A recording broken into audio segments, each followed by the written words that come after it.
escola Jeremias Júnior, no período da tarde, no período de aulas dos nossos alunos. Agradeço a presença da professora Fátima Casseb, supervisora de ensino, diretoria de Viracatu, responsável pela nossa escola. O professor Edson, diretor municipal de educação. Dr. Carlos, delegado de Ilha Comprida, parceiro da nossa escola, sempre aqui presente. Dr. Paulo Henrique. A Patrícia, que foi minha aluna, que é da educação da faculdade, né? Muito obrigada, professor Henrique, doutor Rodrigo, todos os presentes, a Laís, a professora Rosa Lamba, minha professora, minha colega. Sintam-se à vontade nesse dia para nós muito especial, em que recebemos o professor Pia, que voluntariamente se apresenta hoje aqui para nós. Então, professor, muito obrigado.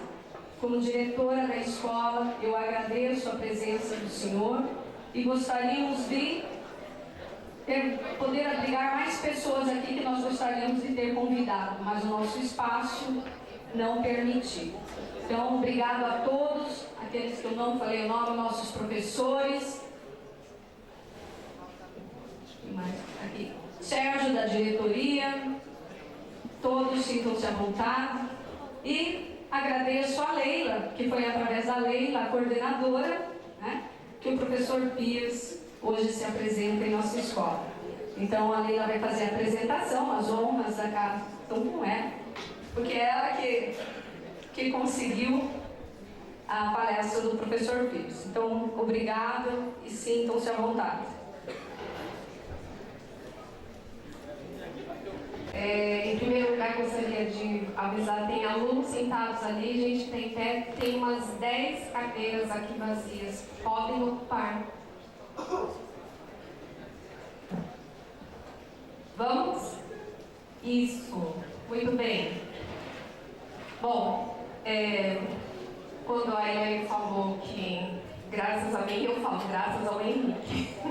Se não fosse por você, o Henrique me apresentou o livro do professor Pierre, e aí eu li o livro em 5 horas, e no outro dia imediatamente mandei um e-mail, e ele imediatamente me respondeu, me manda esse endereço que eu te mando os livros, e chegou o livro essa semana, e foi tudo muito rápido, deu certo em Compare Paraçu, que já vinha tentando uma escola, como é perto, então agradeço muito carinhosamente a visita dele. Você não vai ver meu currículo? Ok, tá? Bom, com grande prazer que anunciamos então a chegada do professor Pierre, que disponibilizou o seu tempo tão concorrido e disputado por muitos a vir voluntariamente em nossa escola com o objetivo de deixar plantado aqui mais uma semente que tenho certeza dará frutos excelentes no que se refere ao sucesso acadêmico, profissional e pessoal.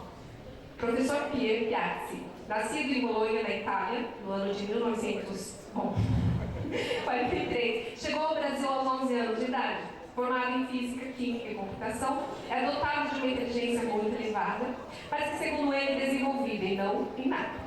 Trabalhou como garçom, confeiteiro, motorista de caminhão, topógrafo, etc. Professor em mais de 30 anos de um cursinho pré-vestibular, deu aula para mais de cerca de 100 mil alunos. Atualmente ministra palestras em todo o país, mostrando aos alunos, pais e educadores que podemos fazer com que nossa educação alcance resultados como os da Finlândia. Autor dos livros Ensinando Inteligência, Aprendendo Inteligência e Estimulando Inteligência. Aqui, os 3 livros que vocês, alunos, com certeza irão ler o Aprender Inteligência, que é um livro direcionado para alunos, então nós vamos adquirir com certeza. E desde já receba nossos sinceros cumprimentos e agradecimentos e já fica o convite de retornar ao nosso município, nossa escola, quando quiser. Muito obrigada. Boa tarde.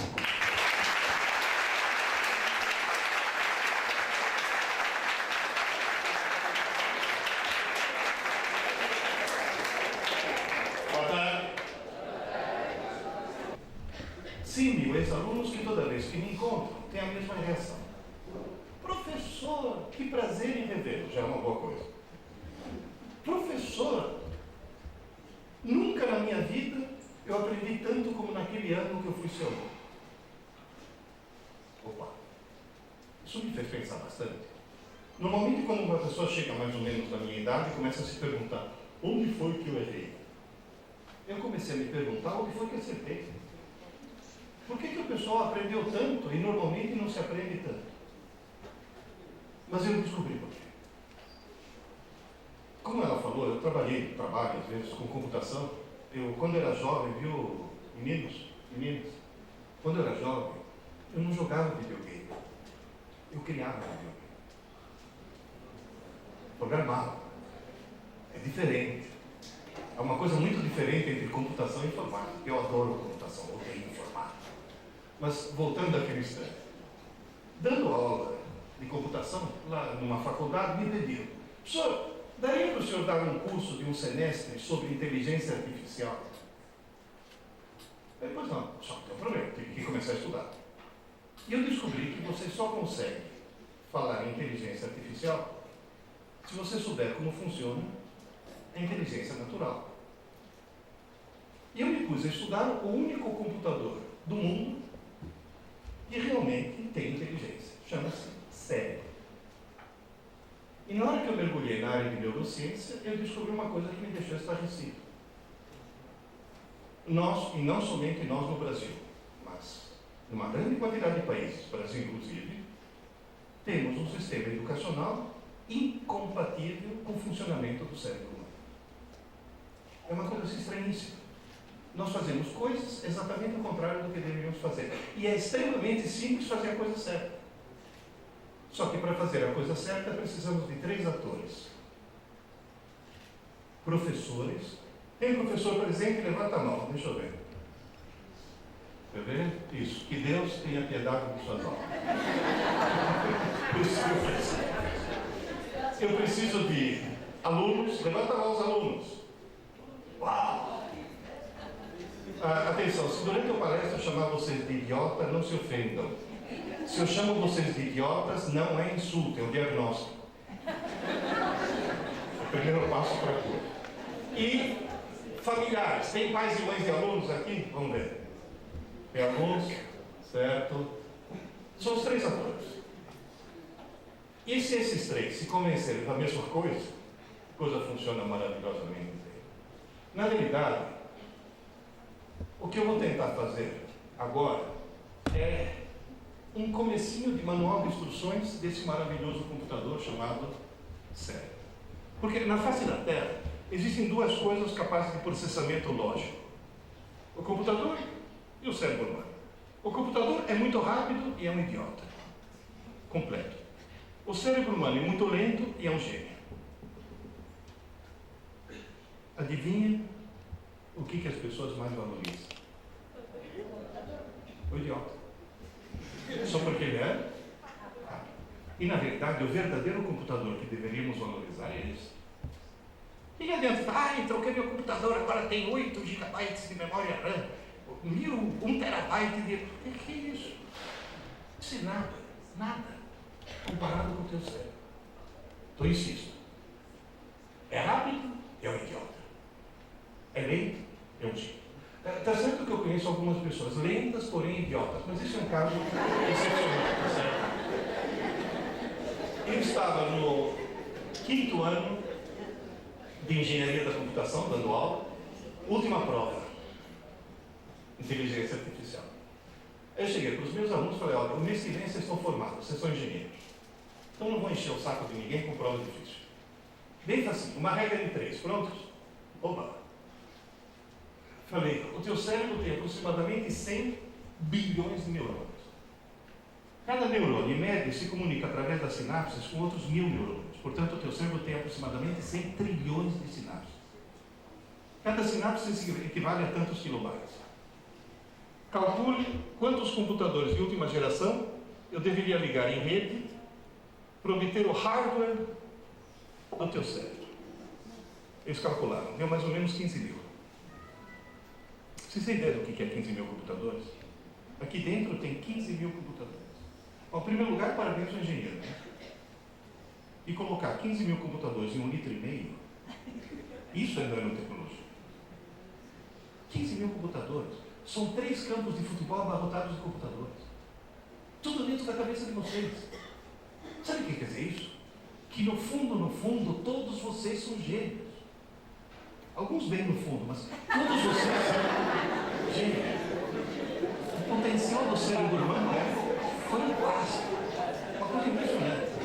Agora, na realidade, fala é a maneira com a qual você pensa. Eu sinto isso demais. Eu, pessoalmente. Nesse momento estou falando em português. Estou pensando em português. Estou pensando de uma maneira completamente diferente do que pensaria se estivesse falando no meu idioma. É o meu idioma materno, o italiano. Quando eu falo em italiano, eu penso diferente do que quando eu falo em português. Outro dia eu fui fazer uma palestra numa escola e eu descobri, na hora de começar, que 80% dos alunos não sabiam português. É uma dessas escolas para estrangeiros, tá? Então fiz a palestra em inglês. Era para durar 1h30, durou 1 hora. Por quê? O inglês é um idioma muito mais sintético do que as línguas latinas. Por falar de maneira mais sintética, com o idioma, acabei pensando de forma mais sintética. Então percebam, gente, que a maneira com a qual você fala é a maneira com a qual você pensa. E aí tem uma consequência. O homem que fala errado, pensa errado. Se você fala de forma... E quando eu falo errado, não é falar nós vai, ou a gente somos. Até presidente fala assim. Quando eu falo errado, é achar que determinadas coisas estejam sinônimos, quando na realidade não são sinônimos. Eu descobri uma delas em Londrina. O Márcio, que veio aqui lá de Periqueraçu, que é de Londrina. Uma moça lá me entrevistou, lá para o Jornal de Londrina, e perguntou, professor, por que o sistema educacional brasileiro está uma catástrofe? Cuidado, quem diz isso não sou eu, hein? Existe um exame mundial chamado PISA, que mede o nível dos vários sistemas educacionais. Em 2003, foram 41 países. O Brasil ficou em 40º. 40º e 41. Toda manhã, quando eu acordo, eu levanto os olhos ao céu e falo, obrigado, Senhor, por ter criado a Tunísia. Muito obrigado, porque se não fosse a Tunísia, nós seríamos o último. Agora não, agora o último é um país de Kirguistão, daquele da ex-União Soviética, que está em 65, o Brasil está em 56. E a Tunísia passou a gente. Estou falando sério, nós fomos passados pela Tunísia e pela Argentina, o que dá muita raiva. Tá certo? Agora, queridas e queridos, ela me perguntou, por que o Brasil está lá embaixo? Eu falei, simples. Porque aqui no Brasil nós temos milhões de alunos e pouquíssimos estudantes. Essa é uma armadilha na qual nós caímos. Achar que aluno e estudante seja a mesma coisa. Não é. Não é. Aluno e estudante não é sinônimo. Quando você vai preencher uma ficha, está escrito nome, o que você escreve? O nome. Endereço, o que você põe? Endereço. Sexo, o que você põe? Infelizmente ainda não você põe masculino, feminino ou nenhuma das anteriores. Agora, na hora que está escrito profissão, o que vocês põem? Mentira! Mentira! Porque tem pouquíssimos estudantes, a maioria é aluno. Vamos dizer, professora, qual é a diferença? Simples, aluno é alguém que assiste às aulas. Estudante é alguém que estuda. E aí vem a outra armadilha. Mas assistir aula não é estudar? Não. Quantas vezes os pais presentes falaram, meu filho estuda de manhã. Quando na verdade o certo seria, assiste às aulas de manhã. E alguém que assiste às aulas de manhã, estuda à tarde. Tanto é que quando dá o último sinal, o que passa na cabeça deles? Por hoje eu já estudei. Não, seu tonto, por hoje você já assistiu às aulas. Agora a falta é estudar. Você vai dizer, e qual é a diferença? Assistir às aulas é coletivo e passivo. Por razões econômicas, não podemos ter um professor para cada aluno. E muito menos um professor para 6 alunos. como lá em Portugal. Nós temos que ter um professor para 30, 40, às vezes 50 alunos. Eu, no cursinho, eu dava aula para 200 alunos. Cada classe minha tinha 200. Então, na realidade, é coletivo, tem que ter muita gente. E passivo. O que quer dizer passivo? Você está prestando atenção, não está? Ou não tanto, desde o começo. E apesar de estar prestando atenção, ela está de braço cruzado. Quer dizer o quê? Não está produzindo, está simplesmente absorvendo. Coletivo, está claro? E teve um aluno que chegou para mim e falou: ah, é por isso que o ônibus é transporte coletivo? Eu falei: por quê? Ah, ele vai coletando as pessoas. De ponto em ponto, vai coletando. Né? Agora, estudar é solitário e ativo. Solitário. Ninguém estuda se não estiver sozinho. Não existe grupo de estudos. Existe grupo de trabalho, grupo de pesquisa, mas não pode existir grupo de estudos, porque se é estudo, não é grupo. É individual. Ninguém estuda se não estiver sozinho. Está bem claro isso? Teve uma menina do 6º ano que me perguntou: professor, como assim individual? Eu falei: como fazer xixi. Ninguém pode fazer por você. Não adianta você falar: eu estou apertada, vá por mim. É individual. E outra coisa, ativo.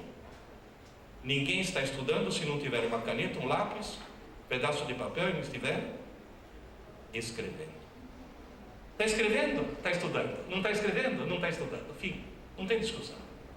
Ah, mas eu estou estudando um texto de história, estou lendo uma página do livro, eu não estou estudando. Não, você está lendo. Estudar não é ler, é escrever. Mas como é que eu estudo história então? Simples. Pega o texto, pega papel, pega um lápis e tudo o que for importante, escreva. E quando eu falo escreva, é para escrever. Não é para digitar. As neurociências já mostraram que se você escrever, vai para o teu HD. Se você digitar, vai para o HD do computador. Por isso que tem escola em São Paulo que está fazendo uma besteira terrível, e o pior é que a Secretaria da Educação do Estado de São Paulo vai fazer a mesma besteira. Substituir caderno por tablet. Isso é ideia de jirico.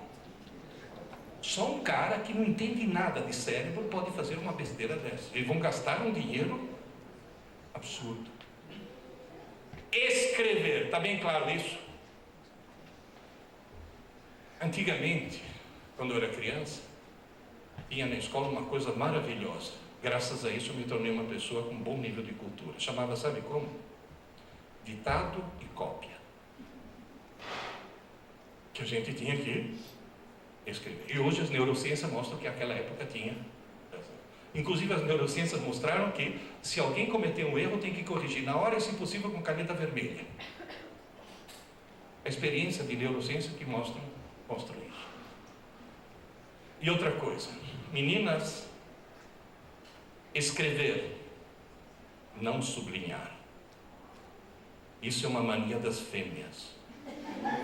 Aquela maldita canetinha amarela fosforescente. Não, eu peguei uma aluna minha assim.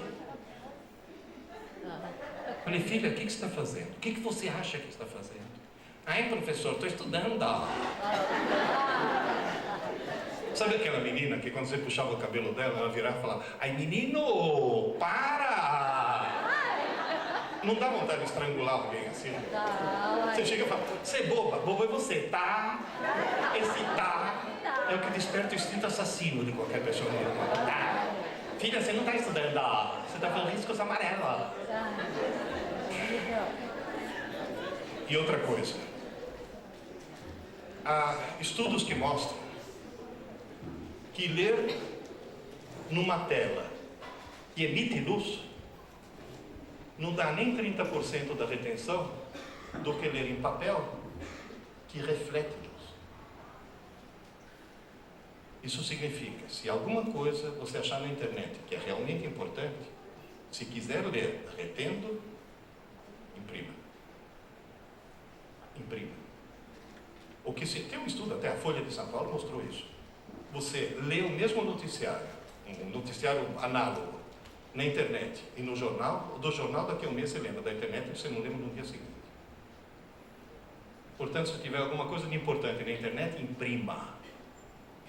Quando recebe e-mail com aquela mensagem, antes de imprimir, pense no meio ambiente. Se o e-mail for importante, eu penso no meio ambiente e imprimo. Primeiro eu penso no meio ambiente, tá certo? Depois eu imprimo. Aliás, tem um estudo que mostra que papel reciclado, os produtos químicos para reciclar papel, poluem o planeta 3 vezes mais do que fazer papel novo. Então, essas histórias todas. E eu tenho um outro estudo que mostra que sacola plástica no supermercado é a melhor coisa para o meio ambiente. É a melhor coisa para o meio ambiente. Quer dizer, não adianta. As pessoas não estudam. As pessoas fogem da escola.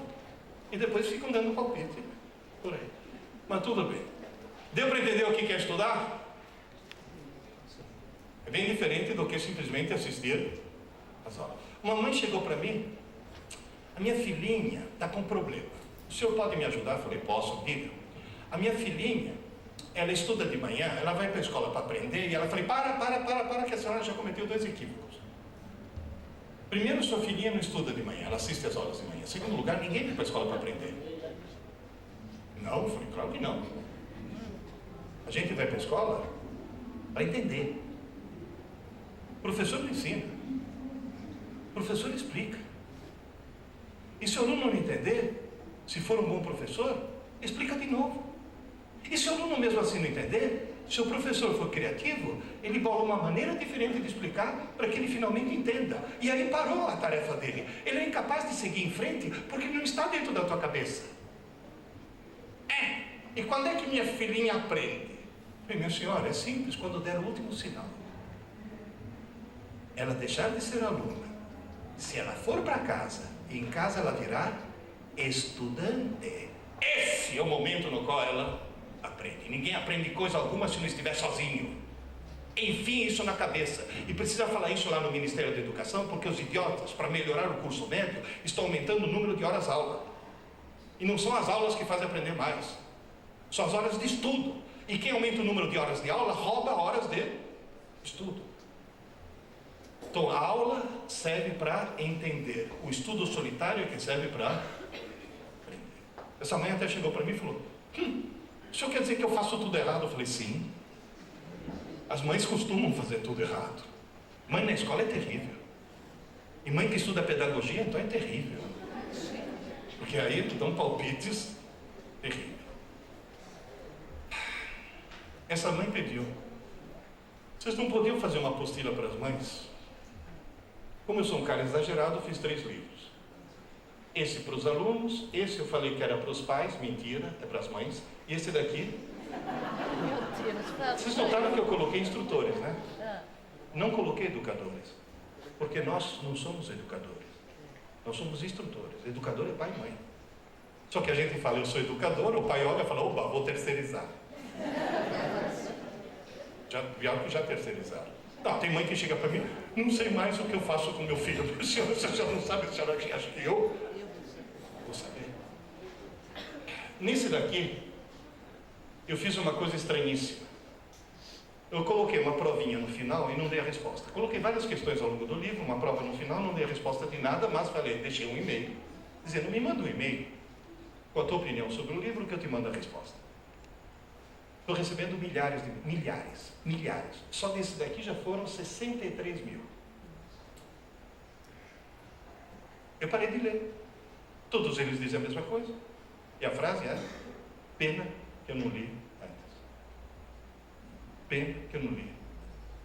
Quando é alguém do médio, ou do cursinho, ou da faculdade, a frase é, pena que eu não li. Os pequenininhos não, quando eles lêem, criança de 8, 9 anos, a frase é, você mudou minha vida. Como se o cara tivesse vivido uma vida devassa até aquilo. Você mudou minha vida, agora vai ser tudo diferente, não vou mais escutar minha mãe. É muito engraçado. Agora, esse daqui, as mães até que estão concordando comigo. Esse daqui é um pouco mais técnico. Qual é a palavra em comum aos 3 títulos? Esse é um outro ponto importante. As neurociências já mostraram que inteligência, talento e vocação são qualidades aprendidas. Inteligência se aprende, talento se aprende, vocação se aprende. Ninguém nasce burro ou nasce gênio. Ninguém nasce poeta ou nasce matemático. Todo mundo nasce com cérebro. Loiras inclusive. Agora, o que...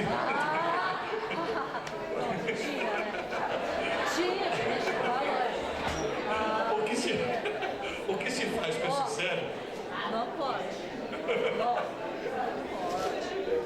Deixa eu te explicar uma coisa. Tu explica que eu não entendi. Minha mulher é loira. Então tá E é ótimo. inteligentíssima. Então, Eu tenho uma filha loira, dos meus vários filhos, uma delas é loira. certo. Inteligentíssima. E dos 100.400 alunos que eu tive no cursinho, o mais inteligente de todos chamava Cecília, Sim. e o apelido dela era a loira da sala 3. Portanto, todas as loiras que eu conheço beiram a genialidade. Senhor. Aí eu cheguei a uma conclusão: quem faz piada de loira, sabe quem é? As loiras. Para as morenas não ficar com muita dor de cotovelo. Muito obrigado. Gostei da explicação. Tem piada de morena e de ruiva também. Tem, mas eu quero Cima do saber. espelho mágico que fazia mentirosas sumirem. A morena se olhou e falou: eu penso que eu sou a moça mais linda dessa festa. Blum, sumiu. A ruiva se olhou e falou: eu penso que eu sou a moça mais elegante dessa festa. Blum, sumiu. A loira se olhou e falou: eu penso, blum, sumiu.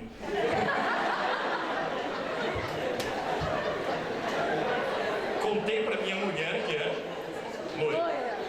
3 meses depois, estou dirigindo, ela do lado, conversando, papapá, uma hora virou para mim e falou: sabe o que eu estava pensando? Eu falei: eu nunca paguei tanto na minha vida, quase entrei num poste por causa disso.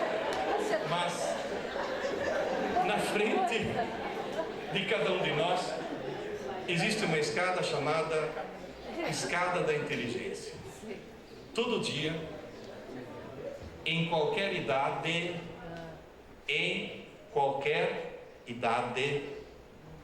portanto eu estou falando não só com os jovens, com os adultos também, todo dia você pode subir um degrau. Só que tem uma coisa: os degraus são baixinhos. O tanto que você pode subir por dia é um pouquinho só. Portanto, se você quiser subir bastante, não pode perder um dia.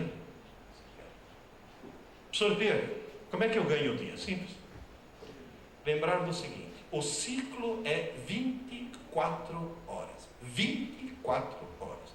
Não pode deixar para amanhã. Vai de sono a sono. Desde o momento que você acorda hoje até o momento em que você acordar amanhã. Se nesse período você fizer 3 coisas, já eu vou falar quais são, fizer 3 coisas na ordem certa, amanhã de manhã você, subiu um degrau, você acorda um degrau assim. Se uma das 3 coisas não for feita, ou for feita na ordem errada, amanhã você acorda no mesmo degrau onde você estava no dia anterior, você acaba de jogar na lata do lixo um dia da tua vida que não volta nunca mais. E lá em São Paulo, eu tive mais de 100.000 alunos que perceberam muito tarde que não jogaram um dia ou outro na lata do lixo, jogaram anos da vida deles na lata do lixo. Portanto, crianças, eu estou aqui para pedir para vocês aproveitarem ao máximo a felicidade que vocês têm de poder não jogar na lata do lixo. Vocês estão numa idade maravilhosa. Agora você vai dizer: e como é que eu jogo na lata do lixo? O que eu faço de errado para jogar na lata do lixo? O Brasil, na realidade, o aluno brasileiro comete 3 equívocos. Paradoxalmente, nenhum dos 3 é culpa dele. Mas eles cometem 3 equívocos. Um é grave, um é muito grave e um é gravíssimo. Equívoco grave. Prontos? Vocês prometem para mim que não vão ficar traumatizados? Grave. Primeiro. Você dá risada? É. Na minha época,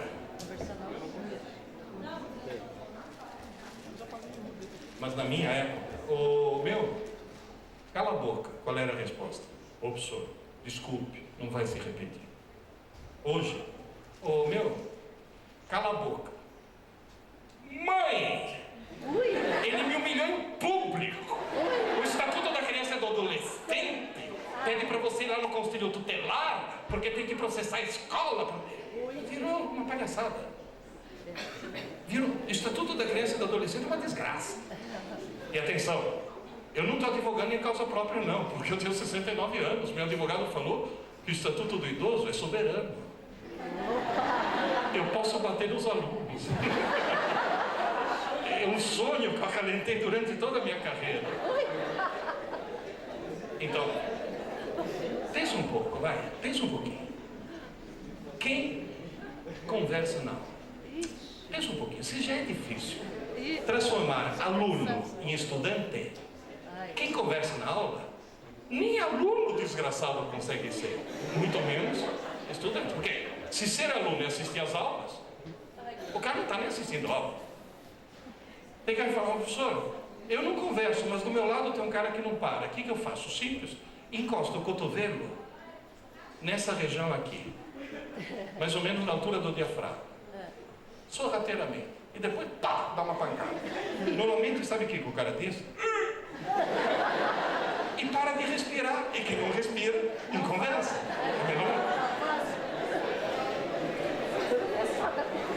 Agora, fora de brincadeira.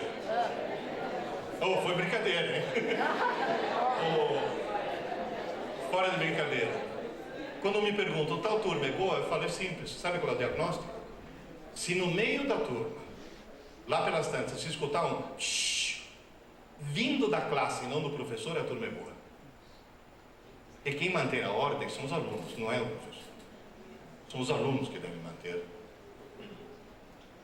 Agora, é lógico que uma coisa que eu tenho notado, nas escolas públicas, os alunos são muito mais bem educados do que em muitas escolas particulares. Em São Paulo, principalmente, onde eles são órfãos de pais e mães vivos. E estão lá... Não, fora a arrogância que tem em certas escolas particulares. Pô, eu estou numa escola chiquérrima, fazendo uma palestra. Meu, para de conversar, por favor. Você está atrapalhando todo mundo. O cara olhou para mim, virou e continuou conversando. Falei, moço, eu estou falando com o senhor. Eu estou falando. Para de conversar.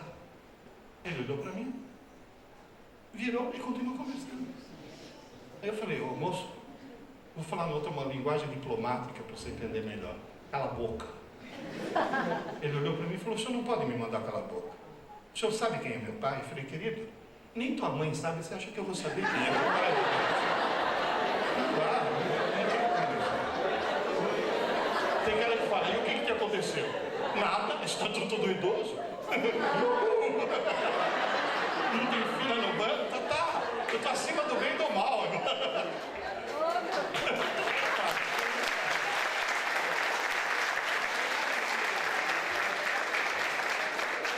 Na realidade, esse problema, por incrível que pareça, é causado pela TV. Por quê? Vocês já notaram que tem uma TV ligada em tudo que é canto? Você vai na padaria, tem TV ligada. Você vai na casa das pessoas, a TV está ligada. Está ligado o tempo todo. E você não está prestando atenção o tempo todo. Então você se acostumou a não prestar atenção nessa maldita TV que está ligada o tempo todo. Só que de tanto se acostumar a não prestar atenção na TV, no fim as pessoas acabam se acostumando a não prestar atenção nas pessoas. Eu estava fazendo uma palestra para 800 alunos universitários à noite. Desses 800, uns 10% estavam conversando. Aqueles zum. Teatro enorme. De repente eu fiz uma experiência. Parei de usar o microfone e comecei a falar nesse tom de voz para os 800. Quem está no fundo, está me ouvindo? Cara? Oh, o cara está no também. E durante 5 minutos falei sem microfone. Todo mundo começou a prestar atenção. Deixei de ser uma voz eletrônica, parecida com a voz da TV, e virei um ser humano. Vocês percebem o que a TV causa? Posso dar um conselho? Toda vez que você vir uma TV ligada, desliga. Eu comprei pela internet o controle remoto Ninja. Te juro, ele apaga qualquer TV do mundo. Tem uma TV ligada? E vou apagando as TVs. Desliga uma ou outra TV. Não, custa $19. Baratíssimo. O Corinthians vai bater um pênalti.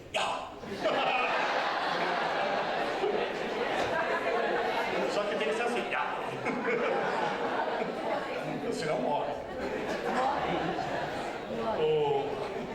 Queridas e queridos, você vai dizer, você não assiste TV? Eu assisto muito pouco. Mas, por exemplo, tem programa que eu não perco. Hoje à tarde vou perder.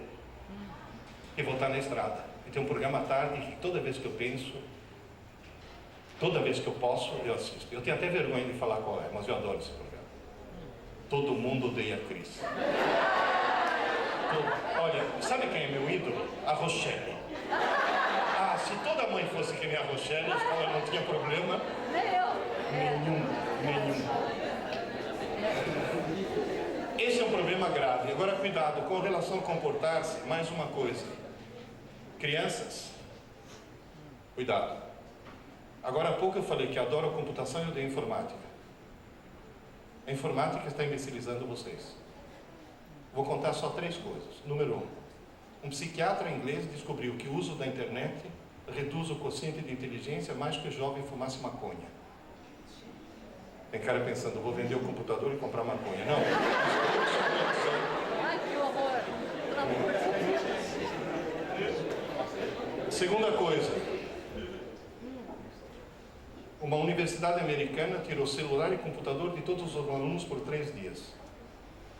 Teve cara que vomitou, teve cara que ficou com febre, teve cara que convulsionou. Ou seja, tiveram a mesma síndrome de abstinência do que se fossem dependentes químicos. Terceira notícia, o Hospital das Clínicas de São Paulo já montou uma clínica de desintoxicação da internet. Portanto, qualquer pessoa que fique até 3 horas da manhã no Facebook está se comportando que nem um drogado. Repito, está se comportando que nem um drogado. Cuidado.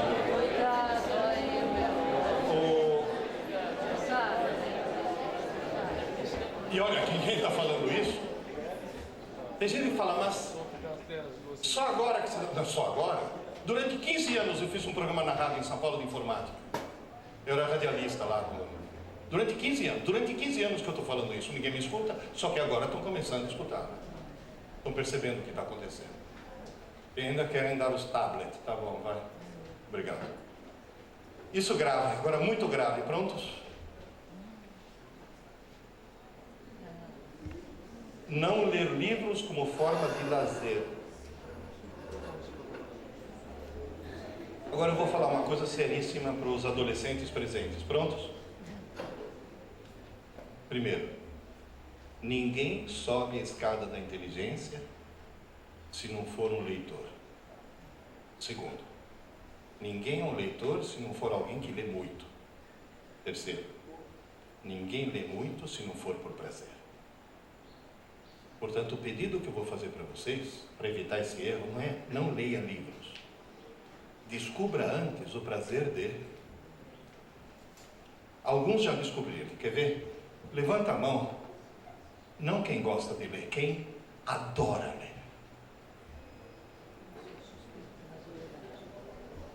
Pode abaixar. Quem levantou a mão sabe o que é? É um ser humano. Quem não levantou é um verme rastejante no lodo da ignorância. Vermes rastejantes no lodo da ignorância. Tem cara que vai sair daqui assim, eu sou um verme. Aliás, eu vou fazer um pedido aos que levantaram a mão, os seres humanos. Por favor, por uma questão de solidariedade humana, a partir de hoje, você me faz um favor? Adote um verme. Faz um verme gostar de ler. Isso. Adota um verme. Depois eu vou te mandar a camiseta. Eu adotei um verme, mas pelo amor de Deus. Faça um. Você sabe, vocês estão brincando? Quanta gente não virou leitor por causa do Harry Potter? E quanta gente não entrou no Harry Potter porque foi um amigo que indicou Harry Potter? Adotou um verme. Estou na realidade, descobri o prazer de ler. Sorteio.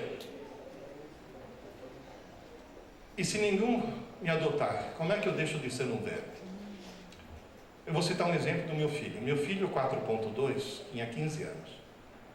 É o quarto filho do segundo casamento, senão me atrapalha.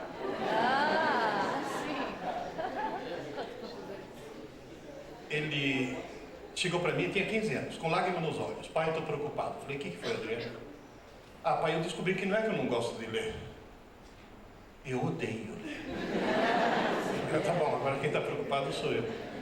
Ô pai, você lê muito, né? Eu falei, eu leio muito. Todas as minhas irmãs lêem muito. Eu falei, todas as tuas irmãs adoram ler. Todos os meus irmãos também leem muito. Eu falei, todos os teus irmãos adoram ler. Ô pai, eu sou o único da família que não lê. Será que eu vou ficar burro? Eu falei, não, meu filho, você já é. É uma técnica que eu uso para aumentar a autoestima, sabe? Para levantar a autoestima. Ô pai, mas eu já li um livro. Com 15 anos o desgraçado tinha lido um livro, ainda por cima obrigado pela escola. E olha, eu quase fui na escola bater na professora. Porque eu fui ler o tal livro.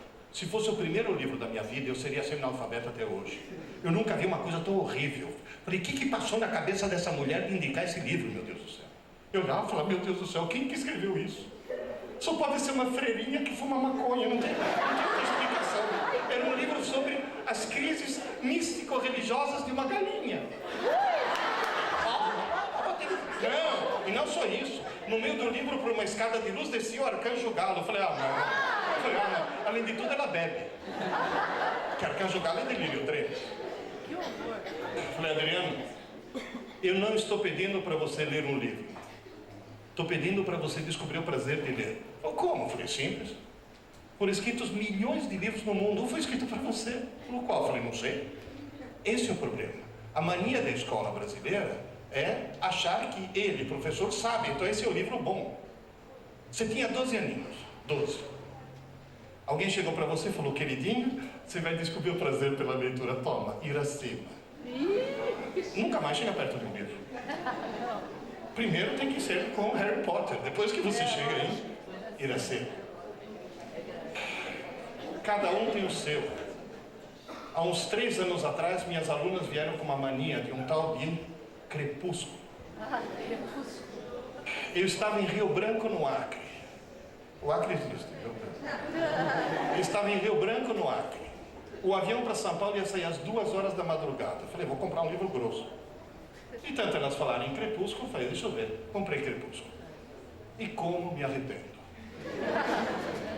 Cheguei na metade e parei. Falei, não dá. Esse vampiro é muito mole, meu Deus do céu. Tem que matar logo essa desgraçada. Essa tal de Bela parece adolescente de malhação.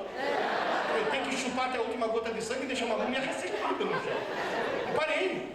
Não, e quando eu cheguei em São Paulo, contei para as alunas, uma se indignou. Você não vai terminar? Eu falei, o dia que eu menstruar, porque atualmente eu não tenho condições biológicas para terminar o livro desse. Não tem condições.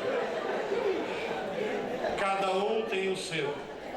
Ô pai, e como é que eu acho? Eu falei, simples. Comece a ler um livro qualquer. Tá chato? Para, começa outro. Para, pai. Eu falei, para. A tua tarefa não é ler um livro, a tua tarefa é descobrir o teu livro. Se tá chato, não é teu livro. Ah, mas se todo mundo achou que era bom, então é o livro dos outros, mas não é o teu. Tá chato para você? Começa outro. E se o outro tiver chato? Eu falei, para e começa outro. E se tiver chato, para e começa outro. Eu falei, o perigo qualquer. Depois de fazer isso 4 ou 5 vezes, você vai ter a falsa sensação que todos os livros do mundo são chatos. Não é verdade, você vai achar o teu logo. Livro, filho, é que nem namorada. Tá chata? Troca. Ou que nem namorado. Se for chato, troca. E se não for chato, não apresente para as amigas.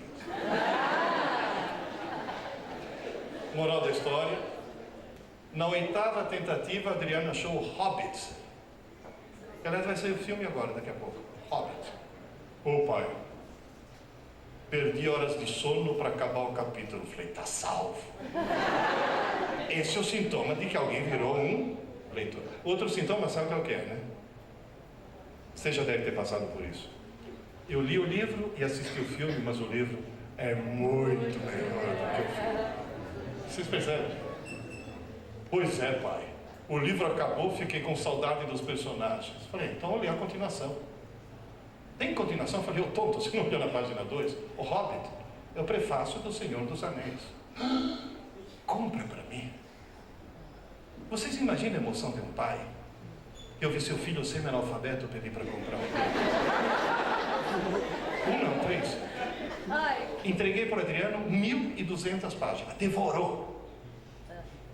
Pai, tem mais alguma coisa no gênero? Eu falei, yes, vestiu. Falei, que tal a história do Rei Arthur, Mago Merlin, Cavaleiros da Távola Redonda? 4 volumes das Brumas de Avalon. 4 volumes. Devorou. Pai,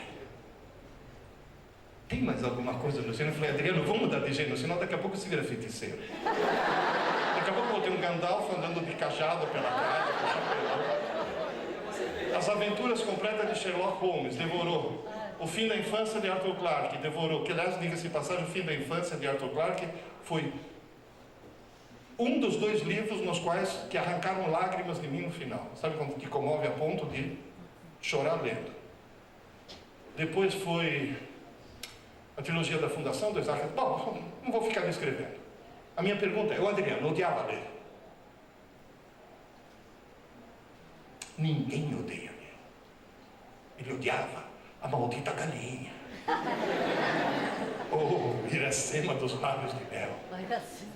Gente, não adianta. Descubra o prazer de ler. Hoje o Adriano lê, fala e escreve em português, italiano, espanhol, francês, inglês. Não, até ele empatou comigo. Mas já me passou. Já está lendo em alemão. E eu nunca consegui aprender alemão. É uma língua muito áspera. Nem sei como o alemão se reproduz. Não, imagina o seguinte. Um italiano chega para uma garota e fala, amore mio, eu te amo. Ela cai na conversa dele. Um francês, mon amour, je t'aime. Pronto, ganhou. Um inglês, I love you. Agora chega alemão, ela sai correndo. Tem que catar ela lá na ponta.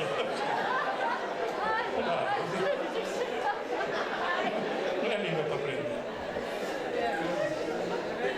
O Adriano se formou em administração de empresas e hoje é diretor de uma editora.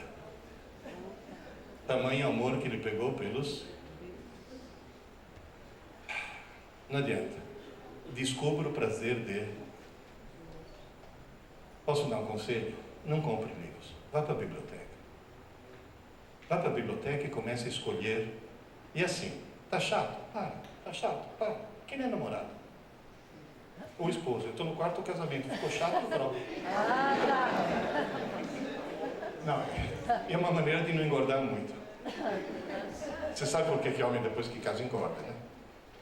Quando ele é solteiro, chega em casa, olha o que tem na geladeira e fala, vai para a cama. Depois de muitos anos de casado, chega em casa, olha o que tem na cama e fala, vai para a geladeira.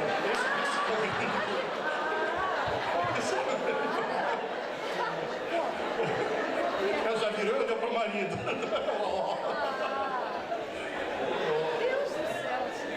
Agora, grave, muito grave, gravíssimo.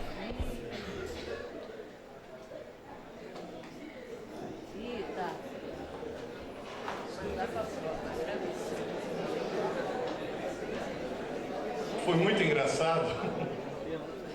Numa palestra, quando eu falei, estudar para a prova é o maior erro que um aluno pode cometer. Um cara virou para mim e falou, ai professor, que alívio. Porque nem para a prova eu estudo. Falei, querido, não é para não estudar, é estudar para a prova. Tem cara que fala, mas por que não pode estudar para a prova? Pensa um pouco. Quando é que as pessoas estudam quando estudam para a prova?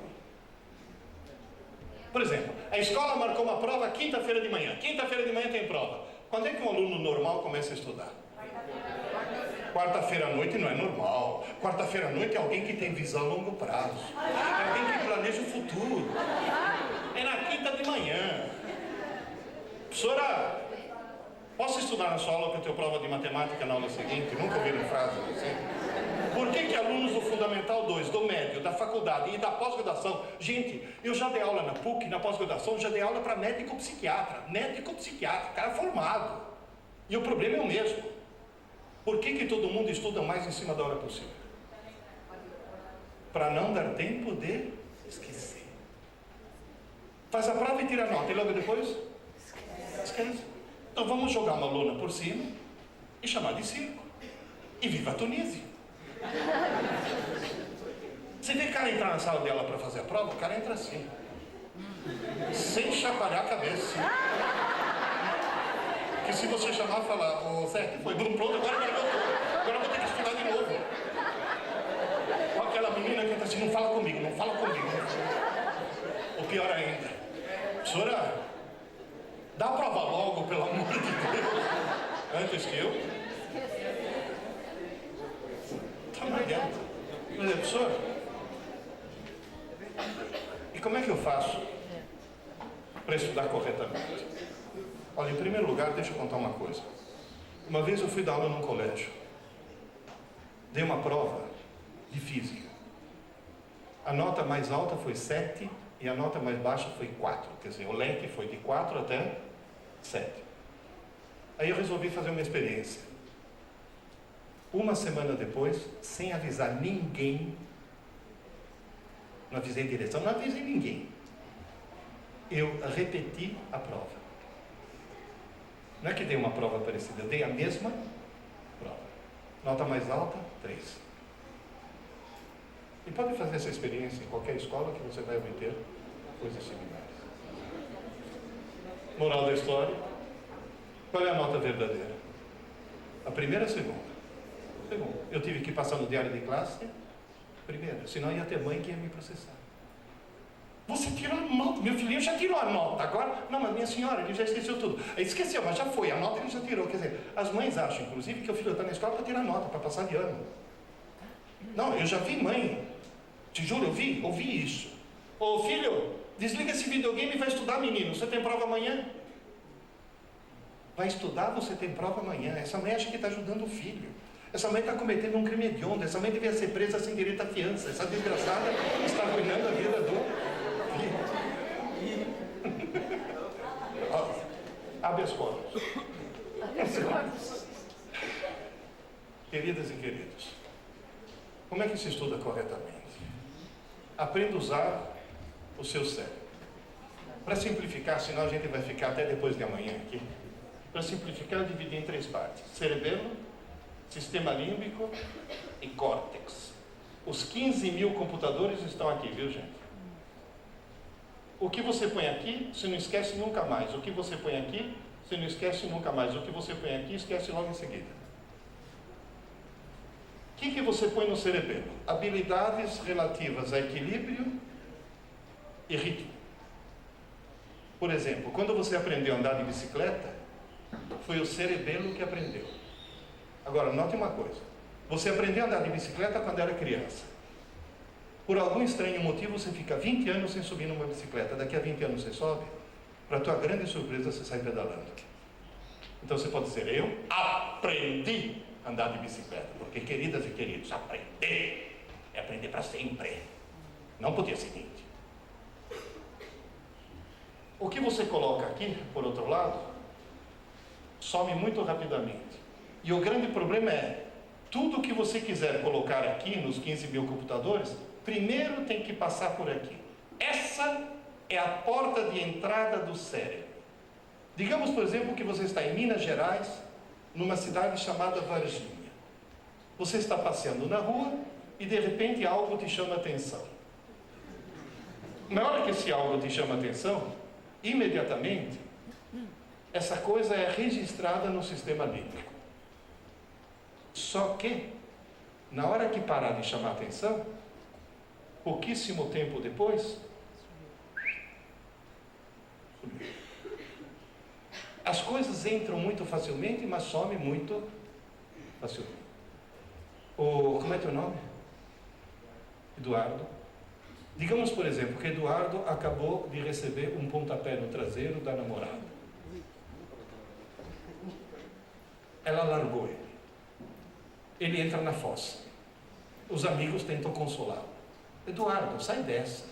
Para de chorar por causa de mulher. Mulher é que nem boteco, tem uma em cada esquina. Sabe aquele papo bem machista? Aí os amigos arrastam o Eduardo para a balada. Só que enquanto está todo mundo se divertindo, Eduardo está num canto, cabisbaixo, pensando no amor perdido, até que ele vê um lindo par de pernas, sobe, e na frente dele tem uma deusa, linda de morrer, que olha para ele e fala: moço, desculpe, nem sei teu nome, mas teu ar triste me pareceu tão romântico que me amarrei em você. E ela chega e fala: infelizmente, eu estou com hora, eu tenho que ir embora, já, mas por favor, me liga, meu nome é, sei lá, Francisco, ele diz: por favor, me liga, 345-3842, e vai embora. Qual é a reação dele? 345-3842, alguém tem uma caneta? 345-3842, pelo amor de Deus, alguém tem um celular para escrever? 345, e os amigos do lado ajudando, né? 81, 97, 32, amigo é para essas coisas. Por que ele está repetindo tão convulsamente a coisa? Porque ele sabe que em pouquíssimo tempo vai desaparecer. Você fala: bom, então tudo desaparece. Não, espera aí. Imagina, por exemplo, que o professor de biologia chegou para você e falou: para de falar que aranha é inseto. Aranha não é inseto. Inseto tem 6 patas, aranha tem 8. E são aquelas informações fundamentais na vida de qualquer pessoa. Eu nunca mais fui o mesmo depois que me contaram que a aranha tem 8 patas. O pior de tudo é que essa questão já caiu no vestibular, viu, gente? Harry Potter. O Rony, citando, afirma lá num dos livros: eu tenho aracnofobia porque as aranhas são insetos venenosos. E o vestibular pedia para criticar os 2 erros. Tem 2. Primeiro, a aranha não é inseto. Segundo, a aranha não é venenosa, é peçonhenta. Venenoso é o que te mata comendo, peçonhento é o que te mata picando. Tanto é que não existem cobras venenosas. Existem cobras peçonhentas. Então é uma questão até que já caiu no vestibular. Opa! O cara falou em aranha na aula. A aranha na aula foi parar no sistema límbico. Só que está condenada a desaparecer. Porém, se depois dessa aula, quando você for para casa, deixou de ser aluno, se você virar estudante, pegar um lápis, desenhar uma formiguinha, colocar 1, 2, 3, 4, 5, 6 patas, formiga, é inseto. Desenha aranha, 1, 2, 3, 4, 5, 6, 7, 8, aranha, aracnídeo, inseto, aracnídeo, 6 patas, 8 patas. Ou seja, você fizer isso, ou seja, deixar de ser aluno e virar estudante, no mesmo dia, esse que é a chave, 24 horas, no mesmo dia, durante a noite, enquanto você estiver dormindo, a aranha é copiada para o córtex, e amanhã de manhã, quando se acordar, ela vai estar lá para sempre. Essa é a condição. É como no computador. Quando você aperta uma tecla, o código dessa tecla é escrito na memória RAM, que é um rascunho, é uma memória pequena e provisória. Se faltar luz, você perde tudo. Para não perder, você vai salvar. E salvar o que é?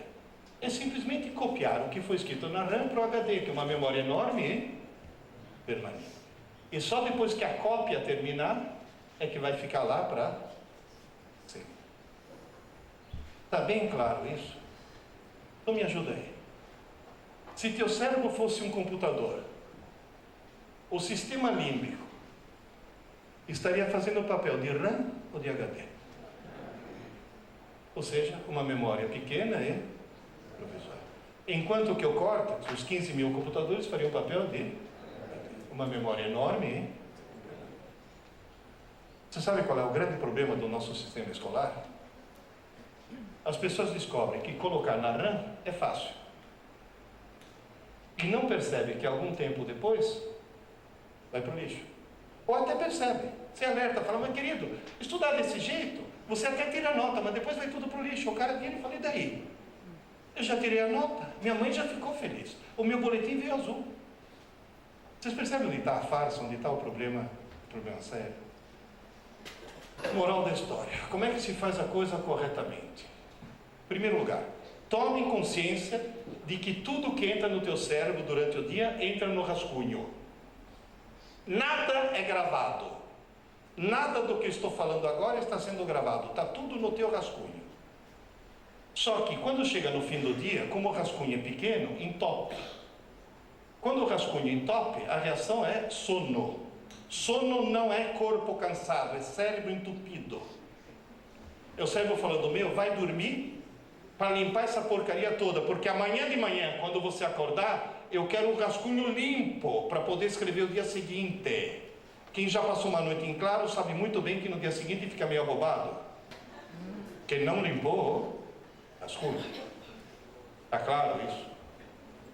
Aí você dorme. E agora, por favor, prestem o máximo de atenção, porque esse é o ponto-chave de tudo. As coisas importantes no teu cérebro, por incrível que pareça, acontecem durante o sono.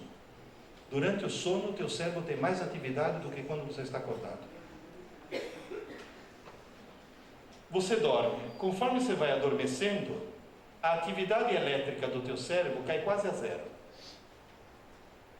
É o chamado sono profundo ou sono sem sonho. Nesse momento você tem o quociente de inteligência de uma beterraba em coma. Você só não é um cadáver porque o coração bate. E você respira, às vezes.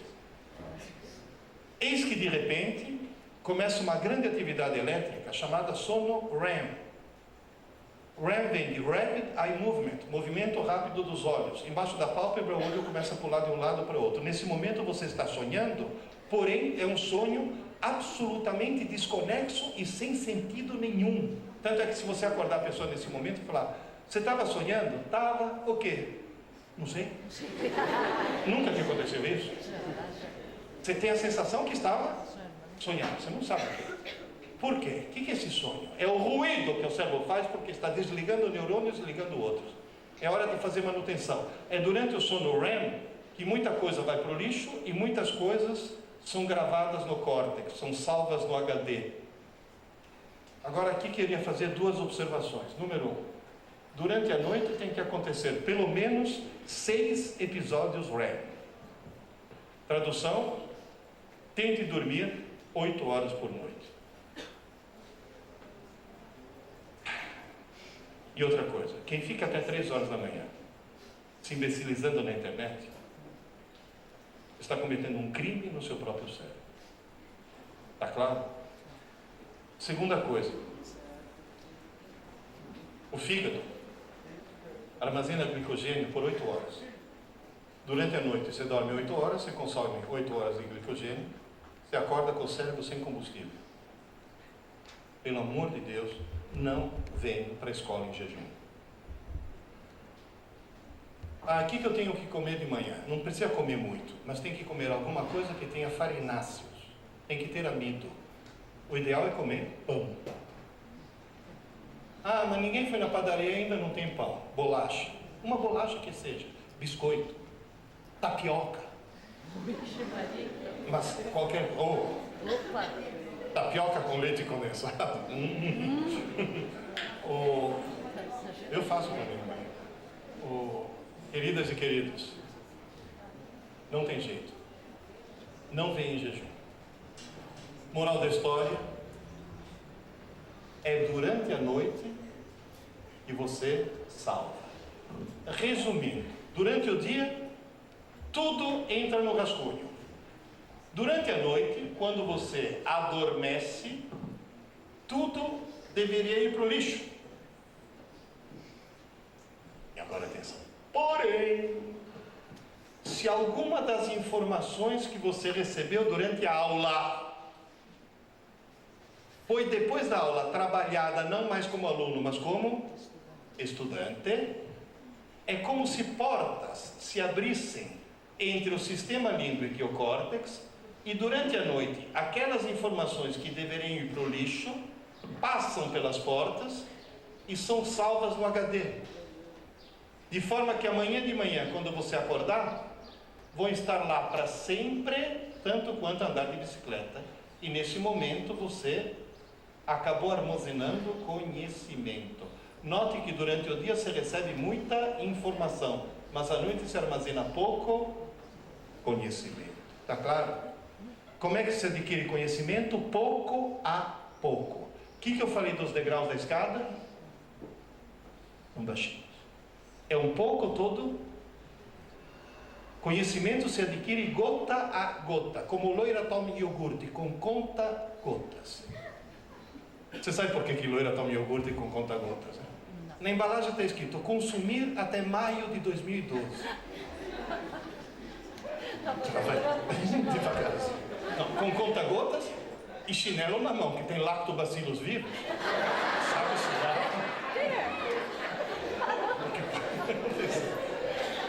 Moral da história.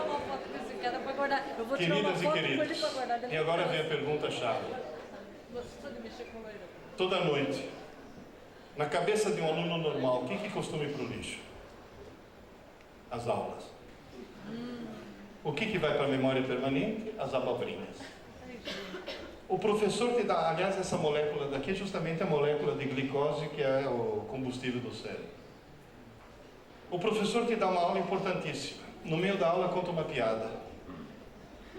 2 meses depois, o que o desgraçado lembra da aula? É impressionante.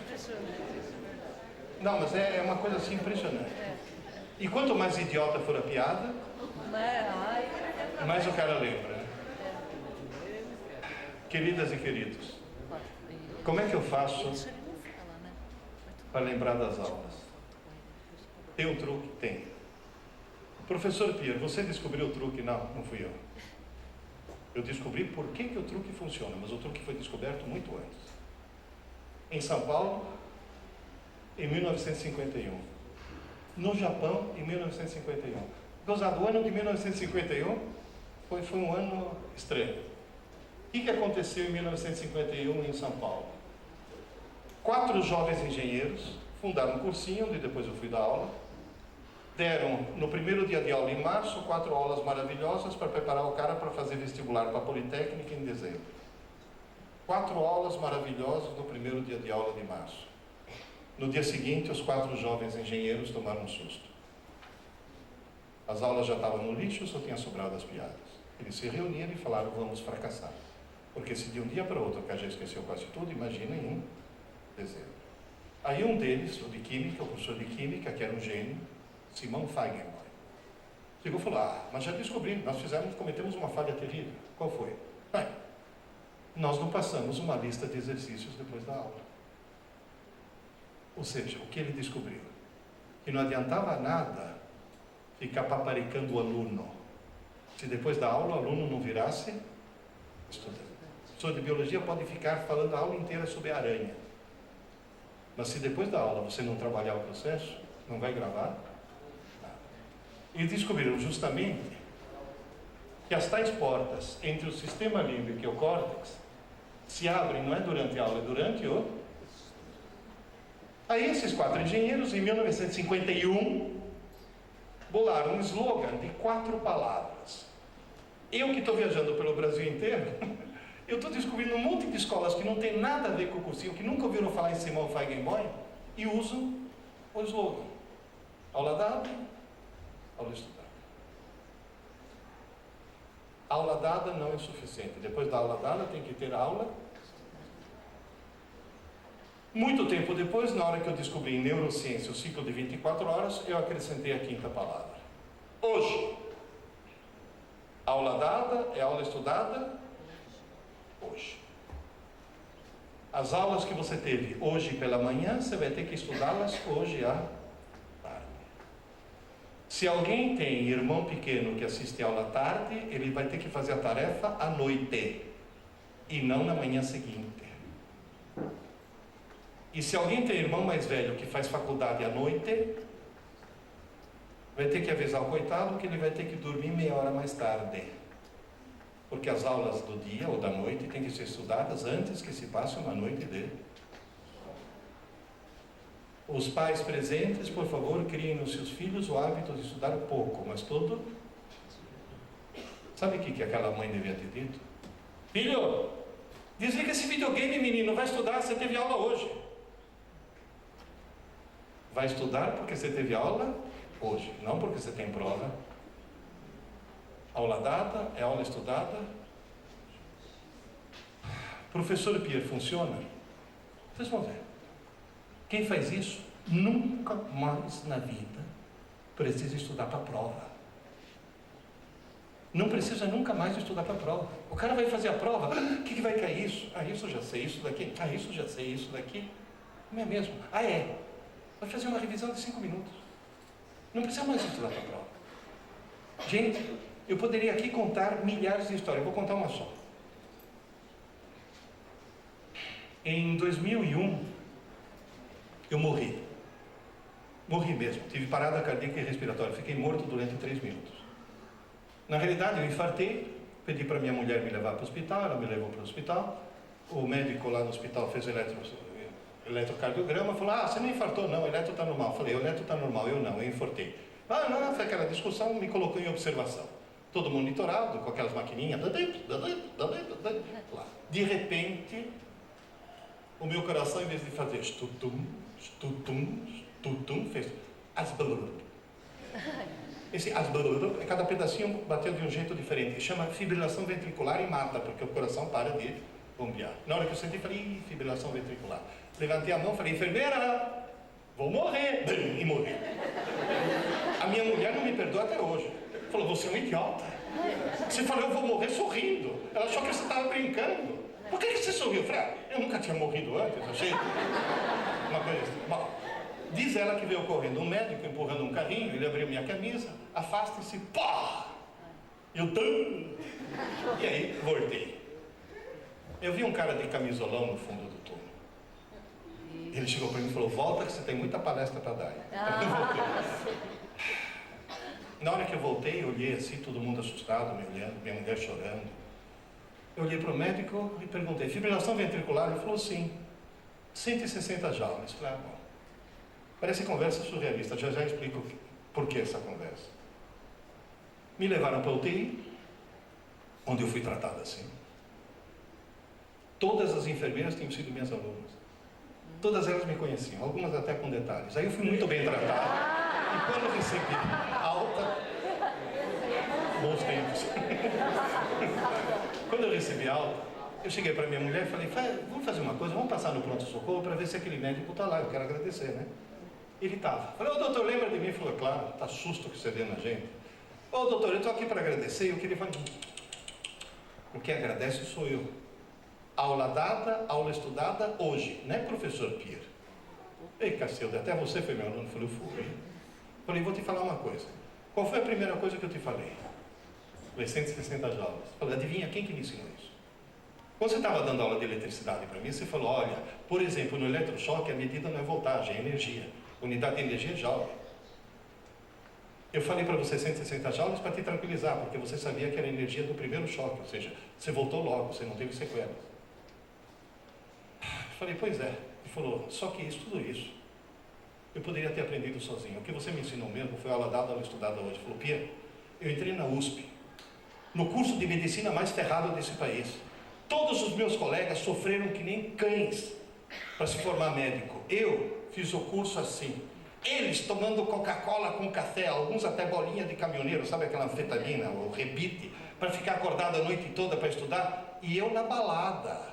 E só tirei notão, só tirei nota alta. E todo mundo me enchendo o saco. Pô, meu, você não estuda e só tira nota alta? Qual é o milagre? Eu falei, não tem milagre. O milagre é estudar pouco, mas todo dia. Aí ele falou, olha, Você foi a segunda pessoa no Brasil que usou esse novo modelo de desfibrilador. Eu acabei de voltar dos Estados Unidos e fiz um curso para usar esse novo modelo. Todos os médicos do mundo inteiro voltaram para casa com diploma. Eu voltei com 2, para variar. Por quê? Para variar, passei em primeiro lugar. E sem querer. Por quê? Porque enquanto os trouxas estudaram na véspera do exame final, eu não. Eu estudava pouco e todo. Podia contar milhares de casos. Funciona, gente. Estudar pouco e todo dia. Aula dada, aula estudada. Está bem claro isso. E outra coisa, antes que se passe uma noite de sono, ou antes que se passe um longo período de sono. Porque o problema é sério. Eu dirijo muito. Hoje, por exemplo, acordei às 4h30 da manhã para ir para Pariqueira Sul, depois vir para cá. Agora vou pegar o carro e vou voltar para casa. Se me der sono no meio do caminho, eu paro, no primeiro posto. Desligo o motor, me desligo, tum. Eu fiz curso de auto-hipnose. 15 minutos depois, tum. 15 minutos. 15 minutos. Moral da história. Você assistiu a aula de manhã, chegou em casa, almoçou, dá uma cochilada. 15 minutos. 15 minutos. Porque tem cara aqui que chega em casa, almoça, dorme que nem um porco a tarde inteira. Acorda todo embaçado, que parece que tem algodão no cérebro. Quem sou eu? Onde estou? E aí, 4 coisas terríveis acontecem. Número 1, as aulas já foram para o lixo. A aula dada, a estudada hoje já foi para o beleléu. Número 2, quem dorme a tarde inteira, à noite não sente sono, fica até 3 horas da manhã se imbecilizando na internet. Número 3, no dia seguinte, assiste a aula feito um zumbi, com grau de retenção 0. E número 4, chega em casa, almoça, é lógico que vai sentir sono de novo. Como é que eu curo isso? 3 dias, peça ajuda para alguém, 3 dias de tratamento de CAG.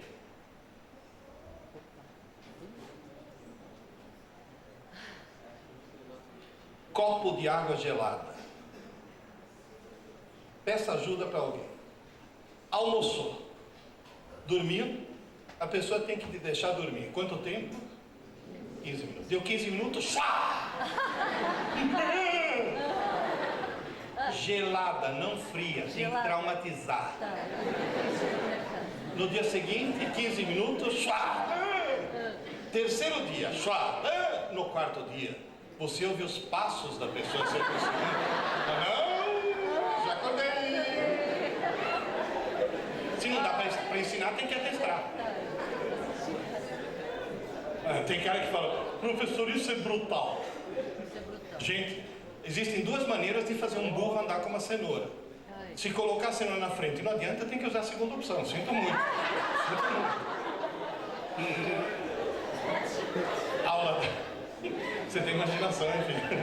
Aula dada, aula estudada, hoje. Portanto, existe o momento da aula e muito tempo depois o momento da prova. Aluno inteligente estuda no dia da aula. Aluno desorientado estuda no dia da prova. Está bem claro isso. Professor Pia, quem faz aula dada, aula estudada hoje, não precisa mais estudar para a prova? Não. Moral da história, a escola pode marcar 4 provas no mesmo dia? Pode. Agora pode. E já vi mãe reclamar porque a escola marcou prova na segunda-feira. Estragou o fim de semana da família. Pode ter prova surpresa? Pode. Os adultos presentes, levante a mão quem lembra dessa frase. Arranque uma folha do caderno, guarde o material embaixo da carteira. Você lembra disso, né? E o coração... Porque era prova surpresa. Parava de respirar. Hoje, faz prova surpresa, faz. No dia seguinte tem mãe de tijolo na mão. Coitado do meu filhinho, foi pego de surpresa, agora ele ficou traumatizado. Agora vai ter que fazer terapia. Se ele fica com TDA, hiperatividade, dislexia, descalculia e gripe suína. E traz o laudo de tudo. E traz todos os laudos. Eu sempre falo, mãe na escola parece anão em campo de nudismo. Mete o nariz onde não deve, uma coisa assim. Que elas dão de palpite errado, uma coisa assim fantástica. de qualquer forma, aluno desorientado estuda para prova. Agora atenção. Sr. Pierre, quantas escolas o senhor já visitou? Em quantas escolas o senhor já fez palestras? Centenas. Centenas, gente. Que estatística o senhor montou? Não é uma estatística científica, é uma estimativa. Mas a estimativa é mais ou menos essa: 99% faz a coisa errada, 1% faz a coisa certa. Posso dar um conselho? Vire 1%. Vocês têm condições para isso. Vocês têm todas as condições para isso. A começar pelo tamanho da cidade. Cidade grande é uma desgraça. É Iguape, infelizmente, não é tão grande assim. Está certo que quando vocês se encontram na rua não se cumprimentam para fazer de conta que é cidade grande. Mas, na verdade, Iguape não é nenhuma metrópole. Tá certo? O tamanho da cidade está certo. A escola aqui, dá uma olhada. Vocês têm ideia do que é isso?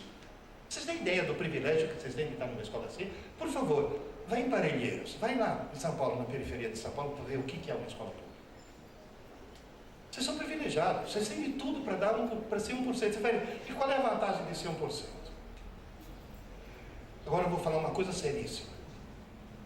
Queridas e queridos, vocês são a geração mais azarada que já passou na minha frente. Porque está acontecendo com vocês duas coisas que nunca aconteceram antes. Primeira, explosão demográfica.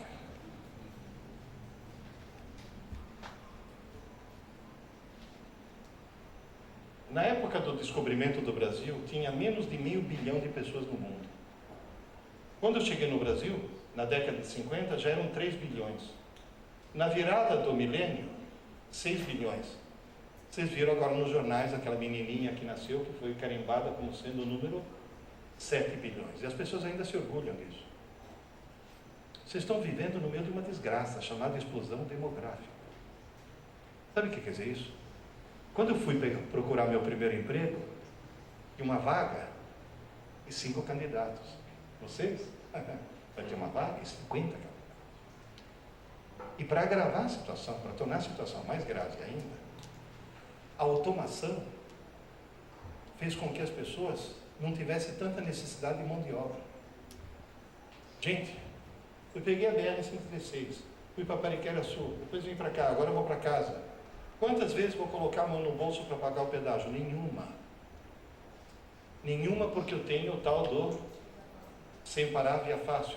É um chipzinho, é um transponder. Eu passo entre duas antenas. Olha que coisa maravilhosa. Na hora que eu passo entre as duas antenas, elas estão lá. Bip, bip, bip, bip. Ele recebe o bip, energias e devolve bip, que é um código. Na mesma hora, o computador do pedágio vai olhar o código e vai ver lá. Pierluigi Piazzi, Ford Courier, DQR 5012, conta no Itaú. Ele paga. Agora atenção, não é só isso. Uma câmera com software de OCR, aquele reconhecimento de caracteres, olha a placa e confere. É DQR 502, é isso mesmo. Aí acende uma luz verde, levanta a cancela e diz autorizado e eu passo. Não é cômodo.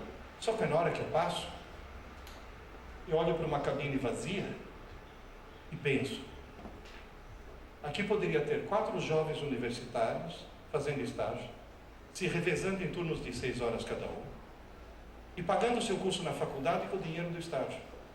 E esses 4 jovens estão no olho da rua, porque eu tenho um chipzinho que deve custar $3. Moral da história. Vocês vão entrar no mercado de trabalho que tem cada vez mais gente e cada vez menos necessidade de mão de obra. Isso nunca aconteceu antes na história da humanidade. Nunca aconteceu antes. Os bancos funcionaram durante séculos. Só nos últimos anos que começou a internet e caixa eletrônica.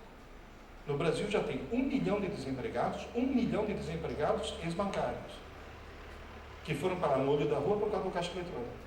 Aliás, eu desconfio que essas explosões todas de caixa eletrônico não é para roubar, não, é vingança. Queridas e queridos, você vai dizer, professor, tem salvação? Tem. Qual? Infelizmente, nós estamos num regime capitalista, e no regime capitalista vale a lei da oferta e da procura. Quando é que uma coisa fica cara? Não é quando está em falta? O que mais está em falta no mercado de trabalho hoje? Inteligência. Suba a escada da inteligência. Começa a subir hoje. Porque aí, em vez de você andar com um currículo batendo de porta em porta, vão correr atrás de você. Vão correr atrás de você. Desde que você ofereça ao mercado de trabalho a mercadoria mais rara que existe. Inteligência. Quantos computadores, Eduardo, quantos computadores falei que você tem na cabeça? Você lembra? 15 mil. Se você comprar um netbook baratinho, em 15 mil netbook, é capaz de você conseguir $100 cada um. Faz a conta. $100 para 15 mil netbook, $1,5 milhão. Eduardo, você tem dentro do crânio um equipamento que, se fosse fabricado, custaria $1,5 milhão. Esse é teu patrimônio. Você tem $1,5 milhão dentro da cabeça. Agora você não dizer, mas professora, se todo mundo tem $1,5 milhão na cabeça, por que os salários são diferentes? Porque as pessoas estão em degraus diferentes. Quanto mais você subir, mais vai ser valorizado esse patrimônio que você tem dentro da cabeça. Está bem claro isso? Moral da história, queridas e queridos, não tem saída. Ou você decide hoje se tornar mais inteligente, e você tem ajuda de colegas, eles vão adotar os verbos. Ou você jamais vai subir essa escada e vai cair na mediocridade. Eu falei para vocês no começo que eu recebi milhares de e-mails. Um deles eu até copiei, pedi autorização, copiei no livro dos professores. Eu vou ler só um pedacinho, tá? Que o e-mail é muito longo. É uma moça que entrou numa livraria, estava deprimida, achou aquele meu livro azul, leu, achou um e-mail no fim e me passou. Eu vou ler só um pedacinho. Me chamo Paula, sou de Salvador, Bahia, tenho 21 anos e infelizmente ainda não passei nos vestibulares da Federal e da Estadual para o curso de Direito. Agora, depois que eu li o livro, né? Agora sei porque até hoje não passei. Estudei errado a vida toda. Agora, por favor, ouça essa frase. Desde pequena, sempre fui a melhor aluna da sala. Porém, só estudei para tirar boas notas. Descobri que nunca aprendi de fato. O resultado foi um fracasso vergonhoso nos vestibulares. Eu não entendia como uma aluna nota 10 pudesse ser reprovada tantas vezes no vestibular. Agora ela descobriu. Me ajuda aí. Quando é que a mãe da Paula mandava ela estudar? Na véspera da... Vocês percebem? Onde está o grande e gigantesco equívoco? Agora eu vou fazer uma pergunta para vocês. A Paula foi uma boa aluna? A aluna foi. Ela foi uma péssima? O que eu vim aqui hoje pedir para vocês é uma coisa muito simples. Pelo amor de Deus, pare de ser aluno e vire estudante. Aluno bom entende, mas não aprende. Estudante entende e depois aprende. Há uma diferença enorme. Quantas vezes você já recebeu mães? Como elas enchem o saco. Você recebeu mães que vêm com esse papo. Ai, meu filho falou que durante a aula ele entendeu tudo, na hora da prova não conseguiu fazer nada. Você já escutou essa conversa várias vezes. Por quê? Porque é verdade, durante a aula ele entendeu tudo, só que ele só entendeu, depois da aula não fez nada para aprender. Só entender não é suficiente. Eu vou fazer uma experiência com vocês. Se eu falar sem microfone, vocês conseguem me ouvir lá?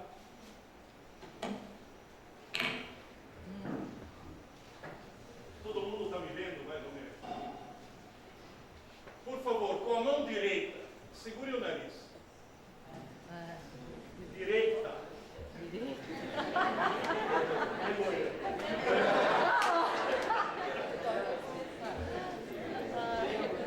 Com a mão esquerda, segure a orelha por fora. Por fora, não por dentro, por fora.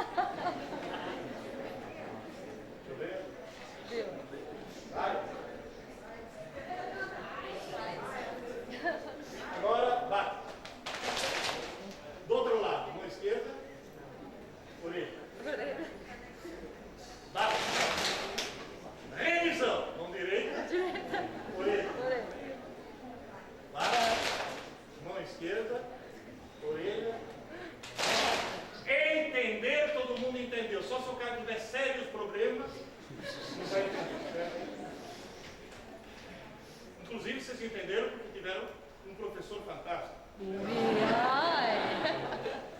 Tão fantástico que usou a mão trocada para fazer papel de espelho. Muito bem, agora vamos ver se aprenderam. Começamos com que mão? Vai, todo mundo. Isso. Agora, por favor, junto comigo. 1, 2.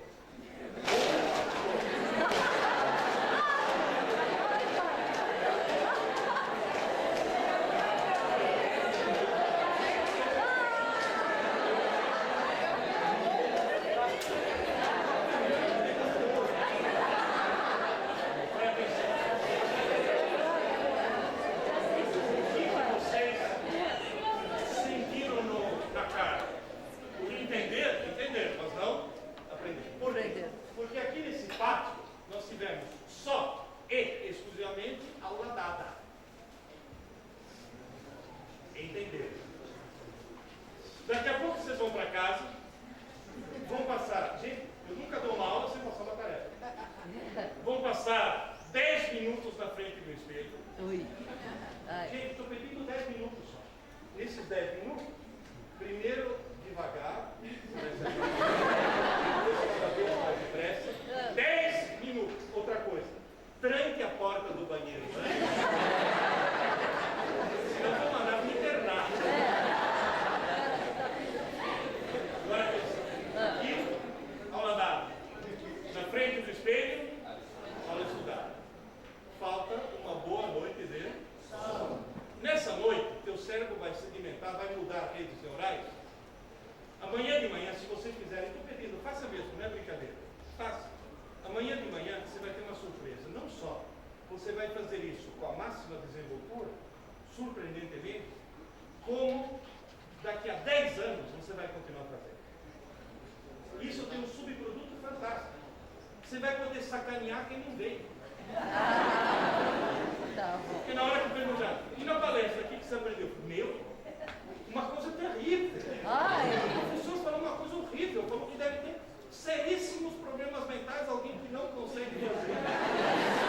Pode deixar alguém muito preocupado. Só que você só vai poder fazer a brincadeira com alguém se você souber. Você só vai saber se fizer aula dada, aula estudada. Está bem claro. Gente, não tem outro jeito, não tem outra saída. O truque é esse. Estudar pouco e ler muito. Estudar pouco, mas todo dia, e ler muito. Se a diretora tivesse me pedido, professor Pierre, faz uma coisa. Faz uma palestra rapidinha aí. Você tem direito de falar 5 palavras. O que eu teria dito? Todo mundo repetindo. Agora eu vou fazer mais um pedido. Repetir com ênfase no hoje.